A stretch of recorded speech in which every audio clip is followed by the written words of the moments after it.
Hi అండి. నిన్న ఎపిసోడ్‌లో ఎంతమందికి తనూజది తప్పు అనిపించిందో చెప్పండి? తనూజ వర్సెస్ డెమో ఇద్దరి మధ్యన జరిగిన సంఘర్షణలో ఎవరిది కరెక్ట్ అనిపిస్తుంది? డెమోది తప్పని మీకు ఎంతమందికి అనిపిస్తుంది? వుమెన్ హ్యాండ్లింగ్, మ్యాన్ హ్యాండ్లింగ్ ఇటువంటి వర్డ్స్ ఎప్పుడు యూజ్ చేస్తారు? మ్యాన్ హ్యాండ్లింగ్ వద్దని తనూజ అన్నప్పుడు అది కరెక్ట్ వర్డా? దానికి కింద కామెంట్ చేయండి. చేస్తారు కదా! తర్వాత నిఖిల్, డెమోన్ ఇద్దరూ సూపర్ అని అనిపించారు. గౌరవ్ నసపెడుతున్నాడయ్యా భగవంతుడా! అసలు గౌరవ్‌ని స్క్రీన్ మీదకి వస్తే చూడాలనిపించటం లేదు నాకైతే. మరి మీలో ఎంతమందికి గౌరవ్ నచ్చుతున్నాడో కూడా కామెంట్ చేయండి. ఎపిసోడ్ స్టార్ట్ అయింది. స్టార్ట్ అయింది చక్కగా మంచి పాటొచ్చింది. పాటొచ్చిన తర్వాత ఏమవుతుందంటే యాక్చువల్ తనూజ పైన కూర్చుంటుంది. కూర్చున్నప్పుడు రీతు, దివ్య ఇద్దరు కిందన నించుంటారు. నించున్నప్పుడు ఏంటి అలా చూస్తున్నావు? మీరు అన్ని ఆర్డర్‌లేస్తారా? మీరు అంతే నవ్వుకుంటూ మాట్లాడతారు. మాట్లాడుతున్నప్పుడు అప్పుడు దివ్య ఏమంటారంటే, ఇప్పుడు కాదులే ఇంకా 1 అవర్ అవన్నీ అయిన తర్వాత అప్పుడు చూపిస్తామని చెప్పేసని అంటారు. అంటే ఇప్పుడు డ్రెస్సులో అది ఏం లేదు కదా! అందుకని ఇప్పుడు కాదు మేము డ్రెస్సులు వేసుకొని కరెక్ట్‌గా రెడీ అయినప్పుడు అప్పుడు చూపిస్తామని చెప్పేసని అంటారు. చూపించిన తర్వాత వీళ్ళు డ్రెస్సులు వేసుకున్న తర్వాత అదే దాంట్లోకొచ్చేస్తారు. ఏంటంటే అక్కడ కిచెన్ మీద కూర్చుంది కదా తనూజ. ఇప్పుడు అదే ప్లేస్‌లో తనని కూర్చోబెడదాం. ముందు అనుకున్నారు కనుక దానిని చూపిద్దామని చెప్పేసి అనుకుంటారు. అప్పుడు ఏమంటారంటే దివ్య, రీతు ఇద్దరేమంటారంటే తనూజని బల్లెక్కి కూర్చోమని అంటారు. అది కిచెన్ టాప్ ఎక్కి కూర్చోమంటే తను కూర్చోదు. కూర్చోకపోతే అక్కడే ఉన్న డెమోని, నిఖిల్‌ని ఏమంటారంటే మీరు కూర్చోబెట్టండి అని అంటారు. అంటే కమాండర్స్ కదా మీరు కూర్చోబెట్టండి అని అంటారు. అప్పుడు వాళ్ళు కూర్చోబెడుతున్న దాంట్లోనే కొంచెం డెమోన్ కొంచెం ఎక్కువగా ప్రెస్ చేసి అంటే పుష్ చేసి కూర్చోబెట్టాడు. పుష్ చేశాడని చెప్పేసి అనిపించి ఫస్ట్ ఏంటంటే నిఖిల్ ఏంట్రా చేతి అని అంటుంది. నిఖిల్ తీసేస్తా అది కూడా నవ్వుతూ అంటుంది. తర్వాత డెమోన్ ఏంటి మ్యాన్ హ్యాండ్లింగ్ అని అంటది. అప్పుడు డెమోన్ అంటారు ఏంటి మ్యాన్ హ్యాండ్లింగ్ అంటారు అంత పెద్ద పెద్ద వర్డ్స్ యూజ్ చేయకు నువ్వు అని చెప్పానంటే లేదు అలా పుష్ చేసావు అంటే అది పుష్ చేసావు మగవాడలాగా అది ఇది అని అనేసరికి అక్కడ దివ్య ఉంటుంది. ఇప్పుడు మగాడని తేడా లేదు వాళ్ళు కమాండర్స్ కింద నేను ఎత్తి కూర్చోబెట్టారు అంతేగాని నువ్వు అటువంటి అలాగని చెప్పాను మ్యాన్ హ్యాండ్లింగ్ ఇటువంటి వర్డ్స్ కూడా నువ్వు యూజ్ చేయక అది ఇంకో రకంగా వెళ్ళిపోతుంది అని చెప్పేసి అంటుంది. అని వెంటనే అప్పుడు డెమోన్ అంటారు అవును అంత పెద్ద పెద్ద వర్డ్స్ నువ్వు ఎలా యూజ్ చేస్తావు అసలు నేను నార్మల్గా ఇలా పట్టుకున్నాను అది ఇదని చెప్తే ఇదివరకు నేను సరదాగా అన్నానేమో ఇప్పుడు నేను సీరియస్గా చెప్తున్నాను అసలు నువ్వు మ్యాన్ హ్యాండ్లింగ్ చేస్తావని చెప్పేసి అని అంటుంది. ఇంకా ఎక్కువగా నేను ఆ మాట అనకపోతే నువ్వు ఇంకేం చేసేవాడు ఏం చేసేవాడు అటువంటి మాటలు తనుజ చాలా బాగా రియాక్ట్ అయిపోయి అంతలా మాట్లాడడం నాకు అసలైతే నచ్చలేదు. ఇది నాగార్జున సాటర్డే రోజు పూర్తిగా ఇవ్వాలి. ఎందుకంటే తను ఒకదాన్ని ఇంకొక విధంగా తీసుకెళ్ళిపోతుంది. తనంతట తను పట్టుకున్నాడో ఏమీ లేదు కదా! వీళ్ళైతే కమాండర్స్ కింద మీరు దాని మీద కూర్చోబెట్టారని చెప్పన్నారు. అప్పుడు తను కూర్చోబెట్టే ప్రయత్నంలో కొంచెం గట్టిగా తగిలి ఉండొచ్చు.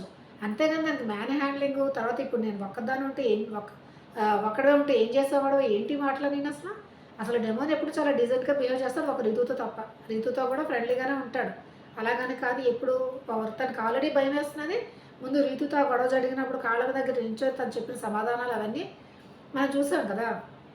ఇప్పుడు ఇంకా ఇలా చేస్తే ఇంకొంచెం భయంగా ఉంటుంది కదా! అటువంటి టైంలో ఇటువంటి వర్డ్స్ యూజ్ చేస్తే బయట ఎలా పోతుందని చెప్పేసి తనకు భయంగా ఉంటుంది. అప్పుడు డెమోన్ ఏమంటాడు ఇక నిన్ను ముట్టుకోనని చెప్పేసి అని అంటాడు. ముట్టుకోకుండా ఉండదని అనుకోండి ఆటలు ఆడుతుంటే ఎలాగైనా సరేను ముట్టుకోవాల్సి వస్తుంది కానీ ఆ టైంలో అన్నాడు. అంటే ముట్టుకోకుండానే నువ్వు నన్ను ఫోర్స్ చేస్తావంటే నేను ఇంక ఫ్యూచర్‌లో ముట్టుకోను అంటున్నానని చెప్పేసి డెమోన్ అంటాడు.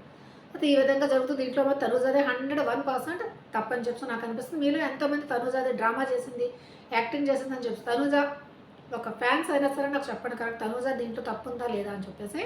ఇదైతే నాకు అస్సలు నచ్చలేదు. తర్వాత టాస్క్ అది జరిగినప్పుడు కమాండర్స్ నుంచి ఇద్దరు సెలెక్ట్ కావాలి అని అన్నప్పుడు ఇద్దరిని ఇద్దరు ఎవరంటే వీళ్ళిద్దరు ఎవరు కళ్యాణ్ సారీ డెమోను నెక్స్ట్ నిఖిల్‌ని వీళ్ళిద్దరిని సెలెక్ట్ చేసుకుంటారు. నిన్న సంజన గారు వెళ్తారు కదా అందుకని చెప్పేసి. వీళ్ళిద్దరు తర్వాత వీళ్ళిద్దరే ఇటువైపు ఎవరైనా చూజ్ చేసుకోమంటారు మా నార్మల్ ప్రజల్లో నుంచి. అప్పుడు డెమోను బాగా ఆలోచించాడు. ఏంటంటే మనం కూడా ఎలా ఆడదాం అనుకుంటున్నామో అక్కడ కూడా ఆడదామని చెప్పేసి అనుకుంటారు. కానీ నిన్న సుమన్ శెట్టి ఎలాగైనా వచ్చేసాడు. తర్వాత ఇమాన్యుల్‌కి ఎలాగైనా పర్వాలేదు. కొంచెం భరణి గారు ప్లస్ గౌరవ్ వీళ్ళిద్దరికీ ఇమ్యూనిటీ కావాలని కోరుకుంటారు కదా! అందుకని వాళ్ళిద్దరిని సెలెక్ట్ చేద్దామని చెప్పేసి కరెక్ట్‌గా సరిగ్గా ఆలోచించి మాత్రం డెమోన్ చెప్పాడు. నిఖిల్ కూడా దానికి అబ్జెక్షన్ చెప్పకుండా ఓకే అంటాడు. ఇక్కడ భరణి గారు తర్వాత గౌరవ్ తర్వాత ఇక్కడేమో డెమోన్ అండ్ నిఖిల్ వీళ్ళిద్దరూ ఆడుతూ ఉంటారు. ఆ బ్లాగ్స్ అవి పెడుతూ ఉండాలి కదా! ఇక్కడ నిఖిల్ పడేసినా సరే డెమోన్ అనేది కరెక్ట్ గైడెన్స్ ఇవ్వడం వల్ల తనని ఫాలో అవుతూ మధ్యలో పడిపోయినా ఏం చిరాకు పడకుండా కరెక్ట్‌గా పెట్టి ఫస్ట్ వీళ్ళు బాల్ వేసేస్తారు. ఇక్కడ గౌరవ్ కూడా ఒకసారి పడేస్తాడు. పడేసిన తర్వాత మళ్ళీ పెడతారు. తర్వాత అక్కడేమో భరణిగా 2 సార్లు పడేయడం అవుతుంది. ఆయన కొంచెం ఏజ్ కొంచెం పెద్ద, తర్వాత హైట్ ఎక్కువ, దాంట్లో ఇలాగా దాటి వెళ్ళడము, కొంచెం తగిలి పడిపోయాయి అనుకోండి. అప్పుడు గౌరవ్ చాలానే నష్టపెడుతున్నాడు అనుకోండి నిజంగానే. కెమెరాల ముందుకొచ్చి ఆ! నేను 2 టైమ్స్ భరణి గారు పడేశారు. నేను ఒక్కడినే ఉంటే ఆడి చూపించాడండి. ఏంటి ఆ మాటలన్నీని? ఇలా మాట్లాడుతుంటే గౌరవ్‌తో ఎవరైనా ఆడాలనిపిస్తుందా? ఇంకా లైవ్‌లో అసలు చూడలేం. ప్రతి వాళ్ళ దగ్గరికెళ్ళి ఇదే గొడవ. నిఖిల్ దగ్గర కూడా ఇదే అంటాడు. ఏంటంటే భరణి గారు అలా పడేశారు. నా ఇమ్యూనిటీ పోయింది కదా! అంటే నువ్వేమైనా ఈ టాస్క్‌లో గెలిచావు అంతే. తర్వాత నీకేమైనా ఇమ్యూనిటీ వచ్చేసిందా? లేదు కదా! నెక్స్ట్ స్టేజ్‌కెళ్ళేవాడు. ఆటలో ఉన్నప్పుడు ఒకళ్ళు సరిగ్గా ఆడతారు, ఒకళ్ళు ఆడరు. అంతే తప్ప అందుకే గ్రూప్ గేమ్ అని అంటారు. ఒకళ్ళు సింగిల్‌గా ఆడితే ఇంకెందుకు? గ్రూప్‌గా ఉన్నప్పుడు నువ్వు అండర్‌స్టాండ్ చేసుకొని ఆడాలి. కానీ గౌరవ్ అయితే నాకు ఈ విషయం అస్సలు నచ్చలేదు. భరణి గారు పెట్టాల్సిన ఎఫర్ట్స్ అయితే పెట్టారు. తర్వాత ఇక్కడేమో డెమోన్ గెలవడం అయితే జరుగుతుంది. ఇప్పుడు డెమోన్, నిఖిల్ వీళ్ళు కమాండర్స్‌లో గెలిచారనమాట. తర్వాత బిగ్ బాస్ ఏమంటారంటే, ఇప్పుడు మీరు కమాండర్స్‌లో మీరిద్దరు గెలిచారు కనుక, ఇప్పుడు నేను రాజులు, రాణులు వీళ్ళ పదవులు కూడా శాశ్వతం కాదు. వీళ్ళు కూడా వాళ్ళ యొక్క పదవులను కోల్పోయే అవకాశం ఉంటుందని ముందే చెప్పాను కనుక, ఇప్పుడు ఈళ్ళ ముగ్గురులో రాజులు, రాణుల మధ్యలోంచి ఒకళ్ళు మాత్రం రావాలి ఆ కమాండర్స్‌తో తలపడడానికి అని చెప్పేసనంటారు. ఇక్కడ రీతు, దివ్య ముందేమనుకుంటారు వీళ్ళిద్దరూ కళ్యాణ్‌ని పంపిద్దాం అనుకుంటాడు. కళ్యాణ్‌లో భయం మొదలైందా? లేకపోతే భయపడుతున్నాడు ఎందుకో నాకు అర్థం కాదు. అసలు ఆట ఆడాలి, టాస్క్ వచ్చిందంటే ఆడాలి, ముందుకు రావాలి కదా! నేనేమనుకున్నా అంటే కళ్యాణ్ నేను ఆడతానని చెప్పేసి అంటాడేమో అనుకున్నాను. ఎందుకంటే రాణులు వదిలేసి రాజుగా నేనొచ్చి ఆడతానని చెప్పేసి వచ్చి ఆడి గెలిస్తే ఇంకా బాగుండేది. ఏమో తనలో కొంచెం భయం ఉండుండొచ్చు. అక్కడ డెమాన్ ఉన్నాడు. తర్వాత నిఖిల్ ఇద్దరు కొంచెం స్ట్రాంగ్ కదా! నేను వాళ్ళతో తలపడగలనా లేనా అని అనుకున్నాడో ఏంటో. ఒకసారి వెళ్ళి ఆడితే కదా తెలిసేది. ఆ! అందుకని నేను ఆడను. నేను కిందటిసారి కూడా కంటెండర్ దాకా కూడా నేను వెళ్ళలేదు అని చెప్పేసి అంటాడు. అది దివ్య ఏమంటుందంటే నాకు ఈ వారం ఇమ్యూనిటీ కావాలి అందుకని చెప్పేసి నేను వెళ్ళనంటుంది. తర్వాత కళ్యాణ్ అటు వెళ్ళేసరికి రీతు, దివ్య వీళ్ళిద్దరూ మాట్లాడుకోవడంలో రీతుని ట్రిగ్గర్ చేస్తుంది దివ్య. ఆ! నీకు నీకెన్నో ఆపర్చునిటీలు వచ్చాయి కదా! అని కళ్యాణ్ అంటే, మరి రీతు కూడా ఆపర్చునిటీ వచ్చి తను నిలబెట్టుకోలేదు. తను ఓడిపోయిందనేసి. అక్కడ రీతుకు మండుతది. ఏమంటుందంటే, నువ్వు ఆడాలనుకుంటే నువ్వు గెలిచిన వెంటనే నువ్వు చెప్పుకో. అంతేగాని నేను ఓడిపోయాను, నా గురించి ఇది చేసి నెగెటివ్ చెప్పకు. నన్ను నెగెటివ్ చేసి నువ్వు పాజిటివ్‌లో వెళ్ళడానికి ప్రయత్నం చేయకు. నీకెన్నో పాజిటివ్స్ కావాలంటే నువ్వు చెప్పుకో. అని చెప్పేసి ఇంకా ఆ పాయింట్‌కి ట్రిగ్గర్ అయ్యి రీతుకి, దివ్యకి మధ్య చాలా పెద్ద గొడవ అవుతుంది. దాంట్లో రీతు ఏమనుకుంటుందంటే, కళ్యాణ్ కూడా ఎలాగో దివ్యకి అనుకుంటున్నాడు. నేను కూడా దివ్యకి వేసేద్దామని, దివ్య నువ్వే వెళ్ళాలని చెప్పేసి అంటారు. ఆఖరికి ఈ విధంగా డిస్కషన్ అవుతూ ఉండగానే బిగ్ బాస్ అడుగుతారు ఎవరు వెళ్తున్నారని చెప్పేసి. అడిగిన వెంటనే పవన్ ఇంకా ఇంకో ఛాన్స్ ఇవ్వకుండా దివ్య అని చెప్పేస్తాడు. దివ్య వస్తుంది. ఇక్కడ పవన్ కళ్యాణ్ వెళ్ళుంటే బాగుండేదని చెప్పేసి నాకు ఎందుకునో అనిపించింది. ఎందుకు తను భయపడ్డాడు అసలు? భయపడాల్సిన అవసరం ఏముంది? చక్కగా ఆడొచ్చు కదా! అని చెప్పేసి. ఏమో రాజు పదవి నుంచి మళ్ళీ ప్రజల్లోకి కమాండర్‌కి వెళ్ళడం తనకి ఇష్టం లేదో మరేంటో మరి నాకు అర్థం లేదు. తన కాన్ఫిడెన్స్ ఏమైనా పోయిందా? లేకపోతే ఉంది గాని ఎందుకు రాజు పదవి వదిలేసుకోవాలని అనుకున్నాడో మరి తనకే తెలియాలి. నేనైతే కొంచెం భయపడ్డాడన్న ఫీలింగ్ అయితే నాకొచ్చింది. అది మాట. తర్వాత ఈ విధంగా ఇప్పుడు మళ్ళీ టాస్క్ అనేది మొదలవుతుంది. ఇప్పుడు ఎవరు దివ్య సెలెక్ట్ చేసుకోవాలి. డెమో, నిఖిల్ ఇద్దరిలోంచి ఎవరినో చేసుకోమంటే నిఖిల్‌ని సెలెక్ట్ చేసుకుంటుందన్నమాట. ఇప్పుడు ఇంకొకటేంటంటే కళ్యాణ్ నిఖిల్‌కి నామినేషన్ ఏస్తాడు. ఇది కూడా ఆలోచించాలి. కళ్యాణ్ నిఖిల్‌కి నామినేషన్ ఏసి ఏం చెప్తాడు?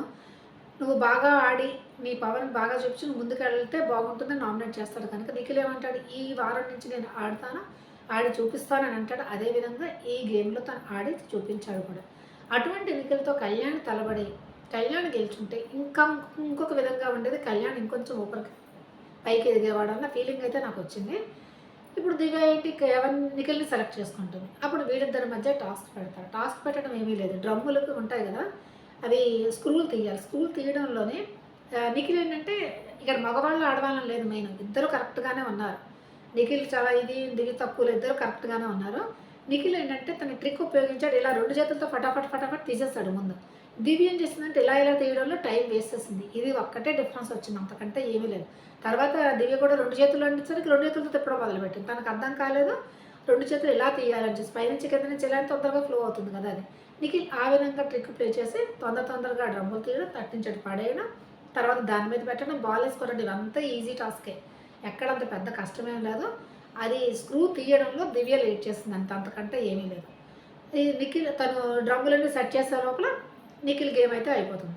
తనది ఇంకొకటి ఏంటంటే ఇక్కడ ఇంకో పాయింట్. సంజన ఒకటి అంటుంది నిఖిల్‌ని ఏంటంటే తను లక్‌తో వచ్చాడని. లక్‌తో అనేది ఏంటంటే ఒకసారి ఒక బాల్ వేసుకుంటే 3 డ్రమ్ములు పడిపోతాయి. అక్కడ తన లక్కు అని అన్నది. అంతే తప్ప తను లక్‌తోనే పూర్తిగా ఆట ఆడాడన్న ఫీలింగ్ కాదు. అంటే తన లక్ బాగుంది. అందుకని ఒక్క బాల్ వేసేసరికి 3 డ్రమ్ములు పడిపోయాయి అని చెప్పేసి అని అనడమనమాట. అది ఈ ఆటలో నిఖిల్ గెలుస్తాడు. బాగుంటుంది. తర్వాత నిఖిల్ గౌరవ్‌తో మాట్లాడుతూ ఏమంటాడు, "నువ్వు బాగా ఆడావు. ఇమ్యూనిటీ ఎలాగైనా సంపాదించుకో. అక్కడ రీతు ఉంది కదా! రీతుతో ఫ్రెండ్‌షిప్ చెయ్యి. ఒకవేళ సపోర్టివ్ గేమ్ ఏదైనా వస్తే నీకు సపోర్ట్ చేస్తుంది" అన్న ఫీలింగ్‌తో మాట్లాడుతూ ఉంటాడు. కానీ గౌరవ్ కెమెరా దగ్గరికొచ్చేసి భరణి గారు 2 సార్లు ఓడిపోయాడు. ఇంక అలా అంటూనే ఉన్నాడనుకోండి. నాకసలైతే చికాకు తెప్పించింది గౌరవ్‌ని చూస్తే. నిఖిల్ అయితే గెలుస్తాడు. తర్వాత ఏమవుతుందంటే హ్మ్, దివ్య ఆహ్, దివ్యకు కొంచెం డిసప్పాయింట్ అయితే అవుతుంది దివ్య. ఎందుకంటే ఓడిపోయింది కదా! తనకి ఇమ్యూనిటీ ఈ వీక్ అవసరం అని చెప్పేసి. ఎందుకంటే సాటర్డే ఎపిసోడ్‌లో తను లాస్ట్ నుంచి సెకండ్ ప్లేస్‌లో ఉంది కనుక ఈసారి వెళ్ళిపోతానేమో అన్న ఫీలింగ్ అనేది దివ్యలో మొదలైంది. తర్వాత ఇమాన్యుల్ ఏమనుకుంటాడంటే దివ్య కళ్యాణ్ కోసం సాక్రిఫైస్ చేసిందని చెప్పేసి రీతుతో అనుంటే రీతు అదేం కాదు.